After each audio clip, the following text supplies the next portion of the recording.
More than a century ago, Namibian people faced a threat that would change their lives forever. Promises of peace and protection gave way to betrayal, and their world began to crumble. They were trapped in a nightmare they never asked for. For those who survived the genocide, the scars were too deep to heal.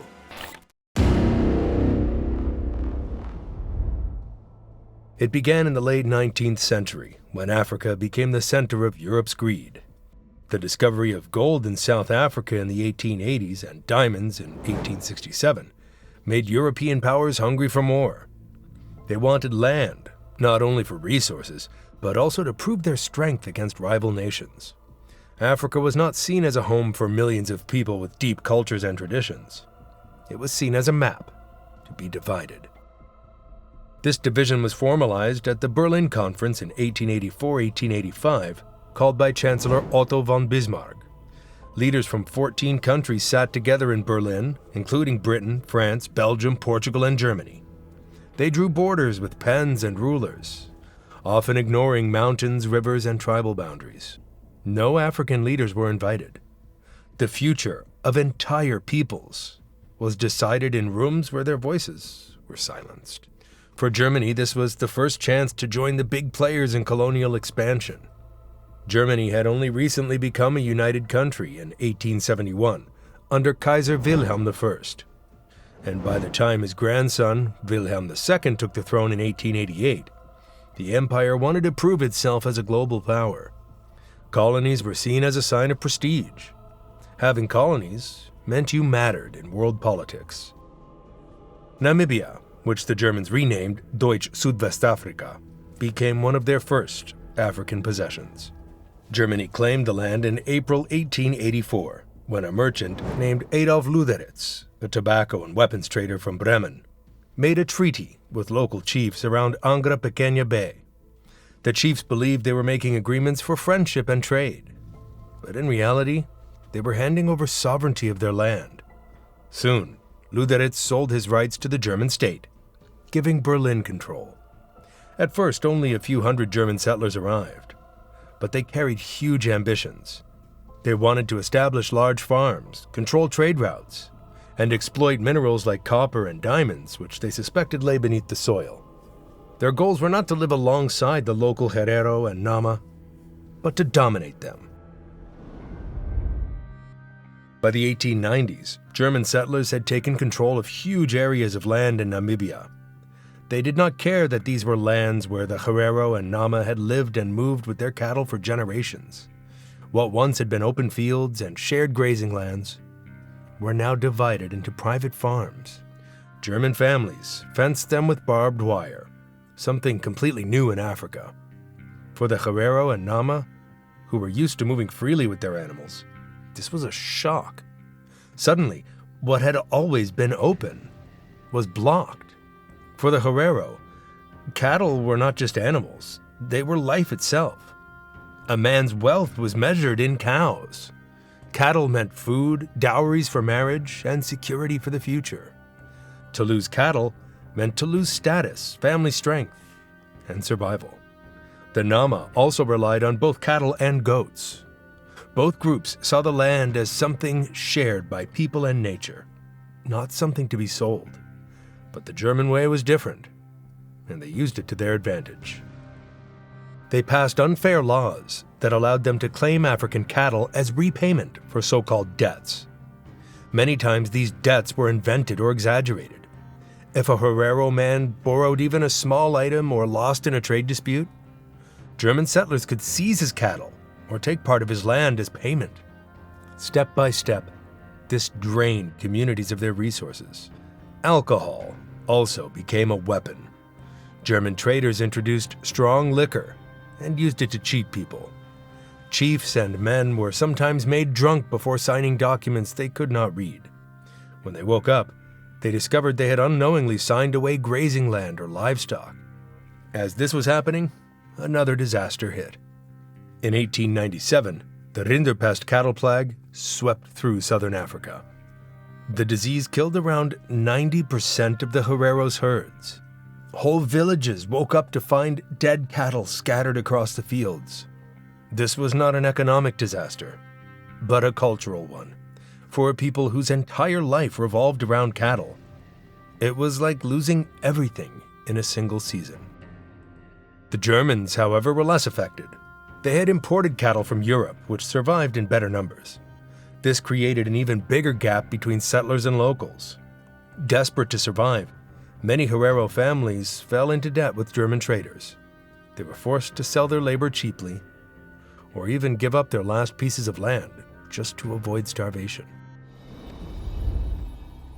By the start of the 20th century, the Herero people could no longer bear what was happening. The leader of the Herero, Chief Samuel Maharero, saw that his people were heading toward complete destruction if nothing changed. Born in 1856, he had once tried to keep peace with the Germans, even signing agreements in the 1890s. But as the years passed, he realized those agreements only weakened his people. By 1903, the situation was unbearable, and Maharero secretly began preparing his community for open resistance. In January 1904, the Herero finally rose up. Groups of fighters attacked German farms, trading posts, and military stations. Around 120 Germans were killed during these first strikes. For the Herero, this was not random violence. It was a desperate fight for survival, a last chance to protect their families, culture, and dignity. They hoped that by hitting hard, they could push the settlers back and reclaim some control over their homeland. But the German Empire saw the uprising as a direct challenge to its authority. Kaiser Wilhelm II was furious.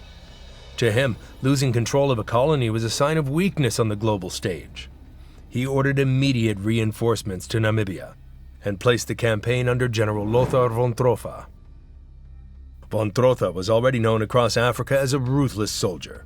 He had served in German East Africa, where he crushed local uprisings with brutal methods. His reputation was one of cruelty. He believed in total war, meaning not just fighting enemy soldiers, but destroying entire communities, including women and children, to wipe out resistance completely. When Trotha arrived in Namibia in June 1904, the atmosphere changed instantly. The Herero had hoped maybe Germany would negotiate, but Trotha had no interest in peace. He came with heavy weapons, trained troops, and a plan, not just to defeat the Herero, but to erase them from the land altogether. By August 1904, Chief Maharero had gathered his people on the plateau in Waterberg because it seemed like the best chance to resist. The springs promised water, and the high cliffs gave a sense of safety. Families built small shelters, cattle were kept close, and warriors tried to prepare. But underneath this planning, there was fear and uncertainty. Everyone knew the Germans were powerful and well-armed. The Herero people who gathered at Waterberg numbered almost 50,000, but most of them were not fighters. They were families who had run from earlier attacks, mothers carrying babies, children clinging to their parents, and elders too weak to escape quickly. Only a small number were warriors, and they were badly equipped. Many rifles were old and damaged, and ammunition was scarce. Some men held only spears, while others had nothing at all. Von Trotha's forces were the complete opposite. With around 15,000 trained soldiers, the Germans carried modern rifles, heavy artillery, and machine guns that could fire hundreds of rounds in a minute. They had well-stocked wagons filled with supplies and reinforcements ready to step in. Von Trotha had carefully prepared his plan. His army would surround the Herero on 3 sides of the plateau, leaving only one way open to the east, and that too as a strategy. At dawn, the German assault began. Cannons roared, shaking the ground. Machine guns rattled, cutting down groups of people in seconds. Smoke filled the air, making it hard to see or breathe. The Herero fought back with what they had, but their scattered shots were no match for German firepower. Chaos swept through the camps. Cattle broke free and trampled anyone in their path. Families cried out as they tried to protect children and loved ones. The warriors fought with bravery, but they were overwhelmed and fell in large numbers. As the German lines closed in, panic spread. The Herero broke apart and fled eastward, believing they had found a way out. But this was the trap von Trotha had designed. The only path left open led directly to the Omaheke Desert, a vast wasteland with a little chance of survival. The desert was not just dry, it was a land designed to kill, stretching across eastern Namibia and into Botswana. It was a place of endless sand, thorn bushes, and deadly heat. During the rainy season, there were a few patches of green and shallow waterholes. But when the Herero were driven into it in August, the rains were far away. The ground was cracked like broken glass. The wind carried dust that burned the eyes, and the sun beat down without mercy. Shade was rare, water almost impossible to find. Tens of thousands of Herero walked into this wasteland, carrying what little they had saved from the battlefield. Some had small gourds filled with water. Others clutched strips of dried meat or a handful of grain. But the supplies disappeared within days. Shoes fell apart, leaving many to walk barefoot on burning sand. The cattle that had survived the battle soon collapsed in the heat. And without cattle, the Herero lost both food and the animals that could have carried their weak. The Germans made sure survival was almost impossible. Patrols poisoned wells with arsenic, turning what little water existed into deadly traps. At the few water holes that remained, German soldiers camped nearby, ready to shoot anyone who dared to approach. Even those who managed to drink sometimes found themselves hunted down. For the Germans, the desert itself had become a weapon. The suffering was beyond words. Mothers staggered through the sand with babies pressed to their chests until they collapsed from exhaustion. Many infants died first, their tiny bodies unable to withstand the burning heat and lack of water. Fathers carried family members on their backs, refusing to leave them behind, until they too collapsed and died where they fell. Children wandered alone after losing their parents, sometimes walking miles before their small legs gave out. The desert became a graveyard without markers, where bones whitened under the sun long before the killing ended. German cavalry circled the edges of the Omaheke, riding patrols to cut off any chance of escape. The Herero were trapped in what was essentially an open-air prison with no walls. The sand, the heat, and the armed guards made sure no one could survive for long. For weeks, groups of starving and thirsty Herero tried to break through, but most were driven back into the wasteland. In October 1904, General von Trotha made his intentions official by issuing the extermination order.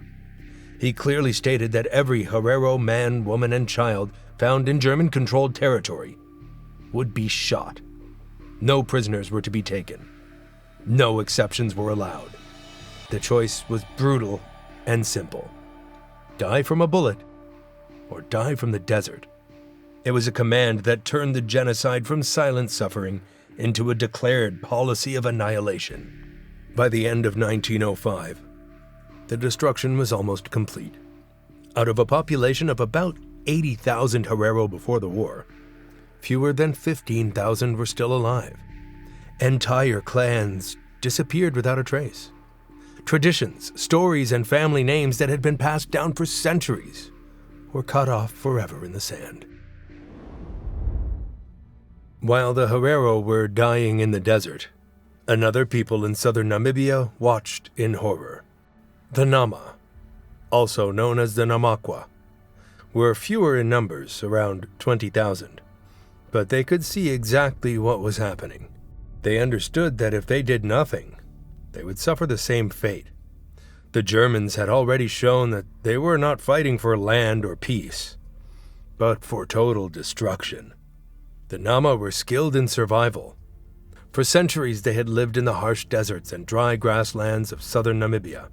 They knew where to find water, how to move quickly, and how to vanish into the rocks and dunes. Unlike the Herero, who had gathered in one large group at Waterberg, the Nama decided not to make the same mistake. They would not stand in open battle against German guns. Instead, they turned to guerrilla warfare. Their leaders became legendary. Hendrik Witbooi, an elder statesman and respected chief, had once tried to work with the Germans. He had signed treaties in the past hoping for peace. But by 1904, he saw the truth. He rallied his people to fight, not for victory, but for survival. Another leader, Jacob Morenga, became even more feared. He was young, daring, and a brilliant strategist. His clever raids and quick strikes earned him the nickname the Black Napoleon. To the Germans, he was a ghost. The Nama did not fight in one place. They struck German patrols, cut telegraph lines, destroyed supply trains, and then disappeared into the wilderness.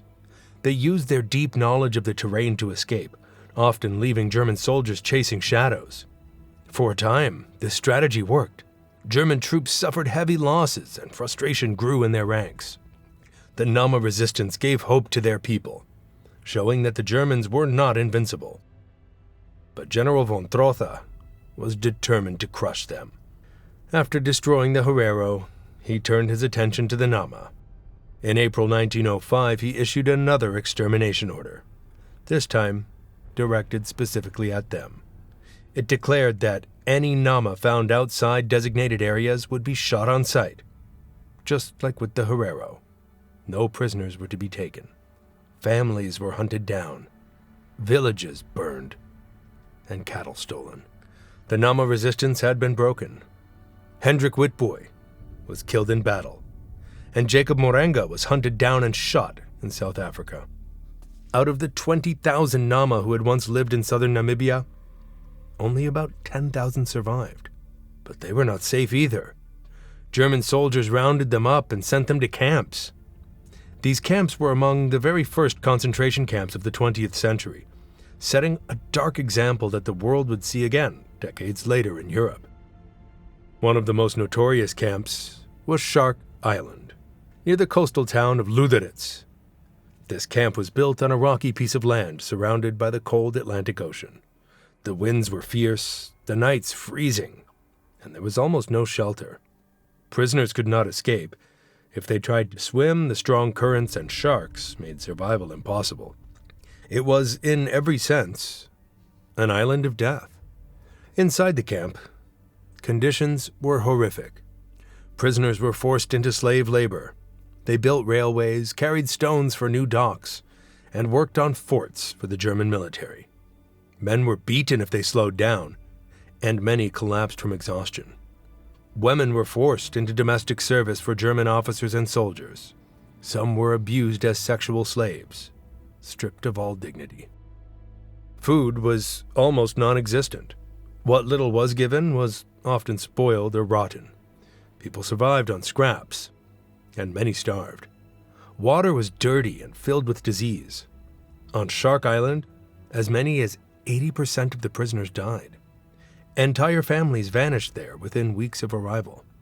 Disease spread quickly. Typhus, scurvy, and dysentery killed thousands.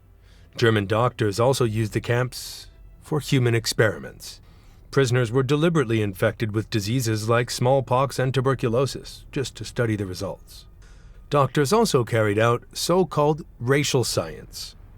Prisoners were photographed, measured, and then killed, so their skulls could be shipped back to Germany for research into racial theories.